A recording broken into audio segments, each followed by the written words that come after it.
Hey guys, welcome to another episode of The Restless Millennial, the voice of the motivated youth. Today I've got a special guest on the show. Luca Rosano is joining me, and as you guys can see, he has his own sports media company called the WaterBoy Report. If you can't play the game, talk the game. Remember that slogan, guys. Thanks so much for joining us on the show today, Luca. Thanks so much for having me. So basically, me and Luca kind of have like a backstory. We didn't really know, we went to the same universities, but we didn't really know each other. I was in my first year when he was in his fourth year. But we did have one thing in common, and that was that we both started sports media companies and competed with each other. I don't know if you remember my company, Next Gen Sports, but I definitely remember the Waterboy Report and posting on the same community, Guelph Humber community pages as you. You gotta love those GH communities. Gotta love those pages. Anyway, so he started the Waterboy Report back in 2013, and they've just recently grown. Much thanks to, well, I don't know if it is due to that, but doing an interview with Stephen A. Smith. And if you guys don't know Stephen A. Smith, he's one of the most controversial sports figures you'll ever see. Like this guy, people say he hates the Toronto Raptors. I don't think he actually does. I don't think he does. I think he's just trying to be, controversial and, get on the Canadians' bad side. I don't know, mean, whatever it is. But anyways, that's a talk for another podcast. So first of all, before we start this, the episode is going to be about patience and consistency, because that is exactly what Luca has experienced over the past 5 or so years since he started the Waterboy Report. Would you say like the engagement wasn't there right away? Yeah, it was very tough out of the gate because, like anything, when you start something from scratch, it's very hard to get people on the same vision as you and seeing what you want to accomplish. So definitely out of the gate, 2013 of December was my official start date. I started off writing blogs, wasn't really getting that engagement, and you just have to stick with it. Even through the tough times when you don't see that engagement, you don't see the numbers right away, like anything, it takes time. And the more you put into it, the more you believe in what you're doing, then a couple years pass by, you start to see those numbers and you start to see that engagement. Why did you decide to start the Waterboy Report? So, like you mentioned, I'm a huge sports fan, huge sports guy, and I was just thinking of a way to pretty much voice my opinion in a creative kind of gimmicky way that, you gotta be creative in this industry. As you know, there's so many people 100%. That want to be a sports personality, a sports reporter, sports analyst.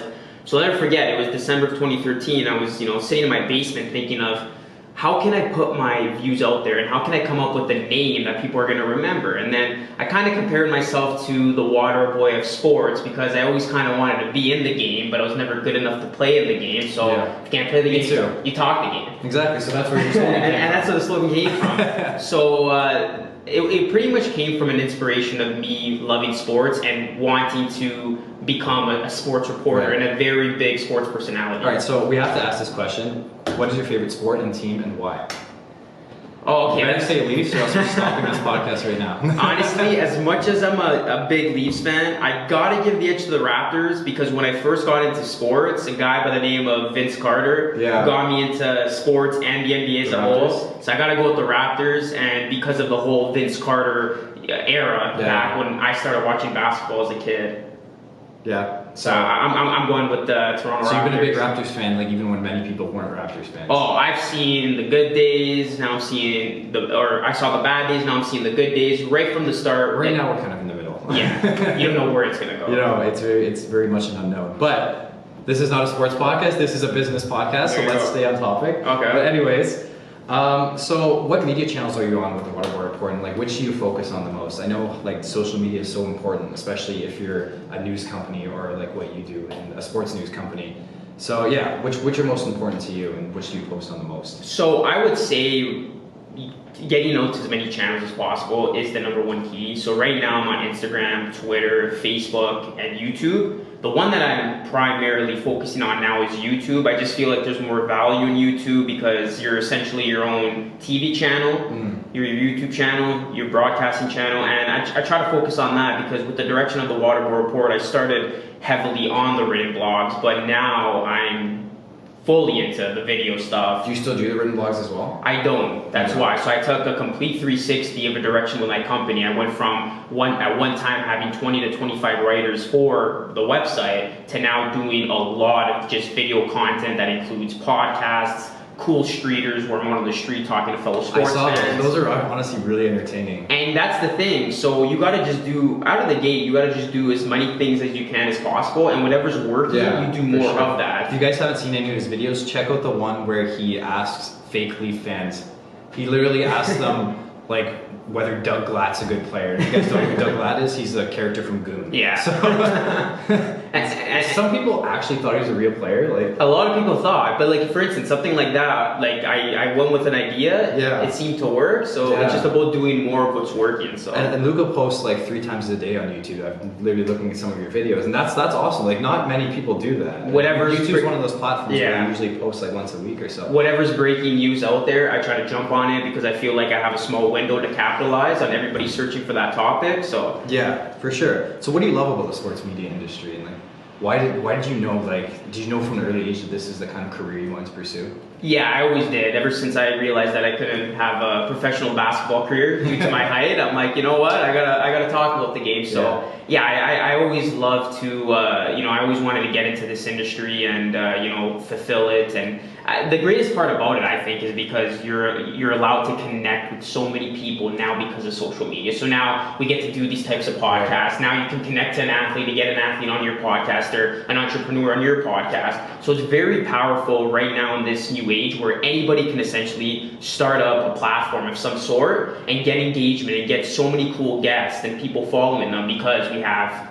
social media and it's such a niche too, because like everyone loves to talk about sports. If you're a sports fan, like you're always looking for people who have the same opinions as you, and you're looking to fight with people who don't have the same opinions as you. So it's very competitive, but I think that there is an opportunity if you're really passionate about it. And I can tell you are. But let's get into that kind of like the competition that exists in the sports industry. So everyone wants to be a reporter, a sports personality. Like, that's for sure. There's so many people out there. What makes the Waterboy different than the rest?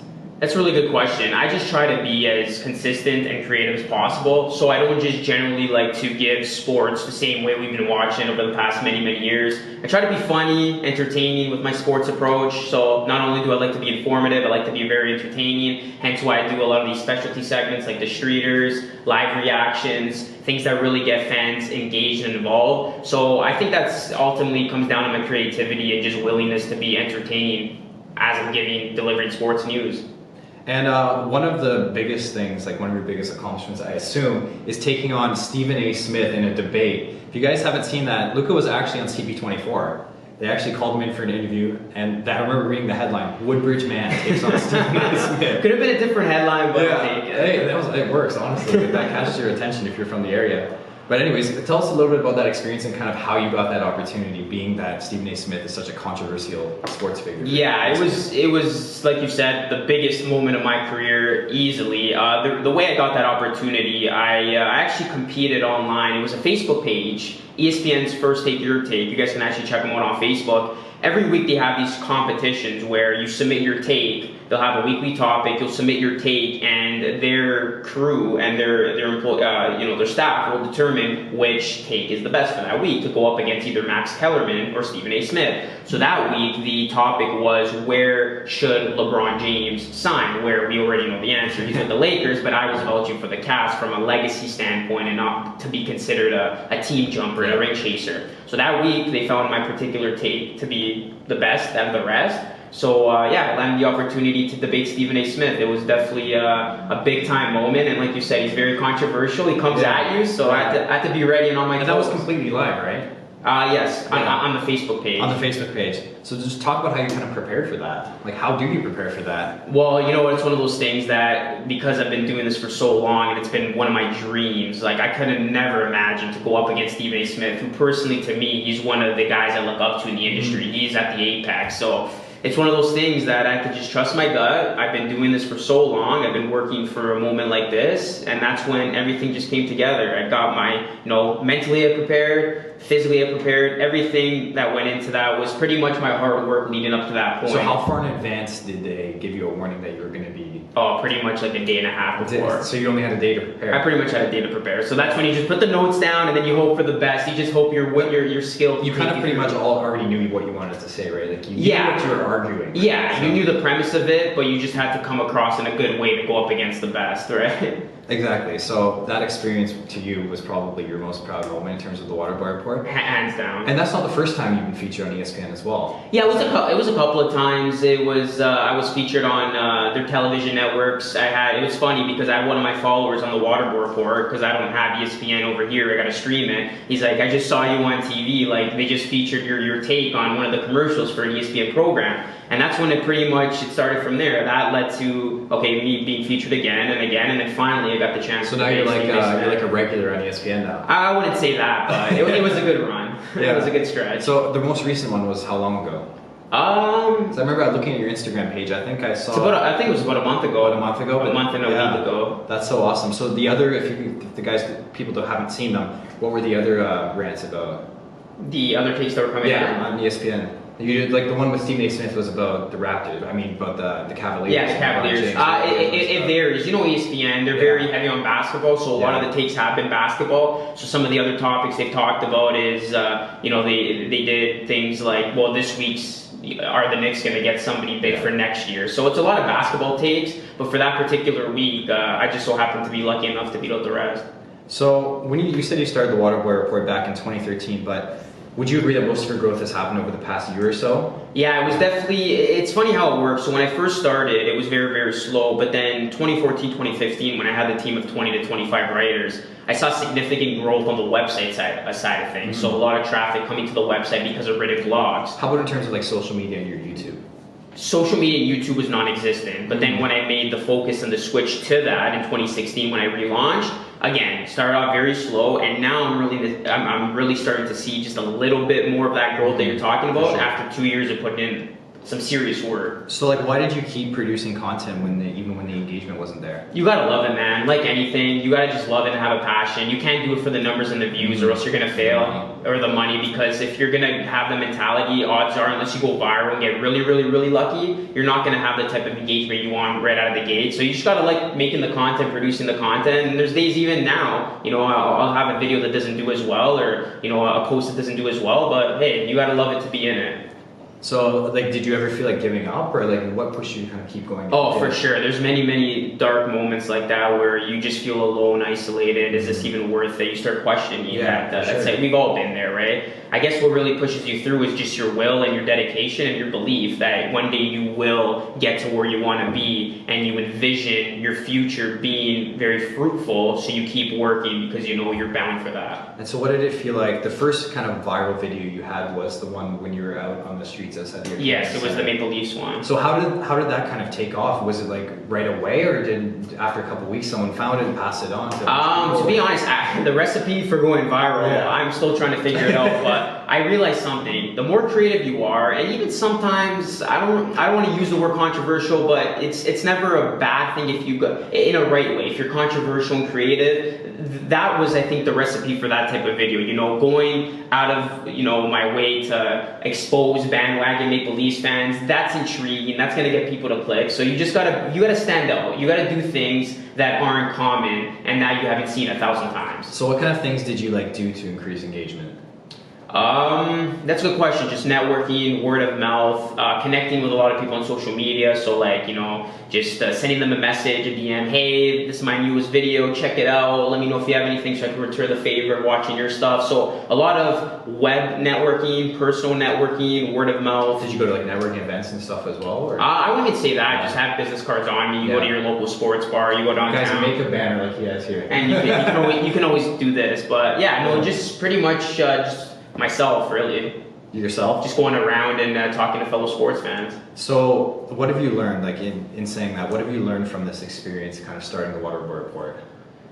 I would say it's definitely rewarding when you put out something that's your own and it's your brand, and you're seeing, it do well at certain times. It feels good because you're not working for anybody else. It's what you put out into this universe. Like, it's your own. You can claim it. So I feel like that's the biggest thing for me, is not only am I a huge sports fan, but to be able to see some of these pieces of content that I've put out with my name attached to it as my brand do well in these certain situations. I think that to me really, that's the icing on the cake. And I think it's a great industry to be in, especially if you're trying to create your own personal brand, because you have stuff to look back at in the future too. Yeah, Especially exactly. if you're at like a higher point, much in the near future, in the long term future, you can look back at these and be like, okay, I know where I started. Exactly. This is where I started. Yeah, it's very humbling when Yeah. you go back to that and it's like, oh, like my post used to get like a couple likes and now you're at this point. So it's very humbling, very Sure. rewarding. You gotta be persistent, you gotta be consistent, and you just can't give up. Those are my few So, things. what are your plans for the near future of the WaterBoy Report? And I hate asking this question because most people don't like to answer their 5-year plan because Yeah. most people don't know, which is good to be honest. Because I'm the kind of person myself. I don't really want to know where I'm going to be in 5 years. Yeah. I kind of want to be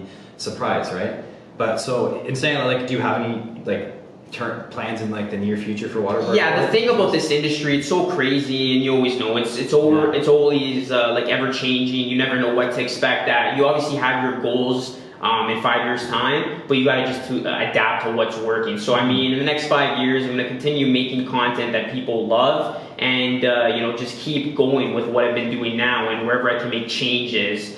Based on how the industry has changed, it's going to help better me. I'm going to continue to do that. But really just my main goal is to just be a renowned big sports company and a big sports YouTuber. So what kind of like sports media companies do you look up to? Like kind of like a Bleacher Report kind of?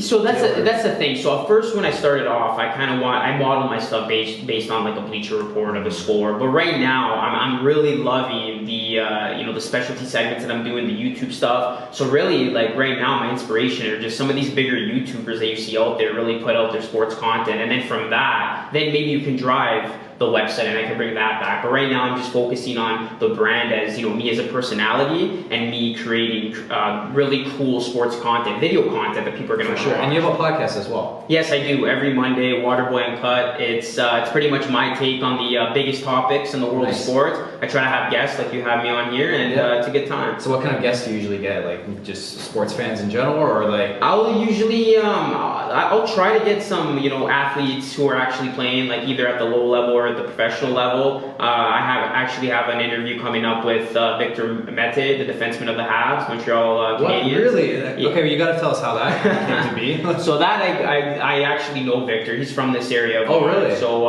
he grew up here and he's doing obviously big things. So I was able to get him on the show. That's going to be releasing in 2 weeks' time. A lot of my other guests are just fellow YouTubers or analysts out there that want to provide their input on what I'm talking about for that week. So I want to ask you one question, just because I am a big Leafs fan. Are the Leafs going to win the cup now? Because Oh John man, Tavares? you're the second person that's asked me that in as many days. Oh really? What I said is they're not going to win it this year because I don't like teams winning it just fresh off of getting somebody big. But hey, why not? Within the next 3 years is what I'll say. I think this is the stretch it's got to happen. If we don't 100%. win it with this core, we're gonna die without seeing the Leafs win the Stanley Cup. But like they've got to sign Matthews and Nylander, and They gotta Werner figure at the it end of out. next season. So Yeah. why wouldn't it be make more sense for them to win next year before they have to do that? If that happens, I'll give you credit, but I don't see it happening. Give me credit right on the water. Yeah, I will. I don't see it happening though in 2019. You don't see it happening. You heard it here, guys. If the Leafs don't win the cup, it's Luca's fault. Anyways, guys, that's the podcast for today. Thanks so much, Luca, for being on the Appreciate show. it.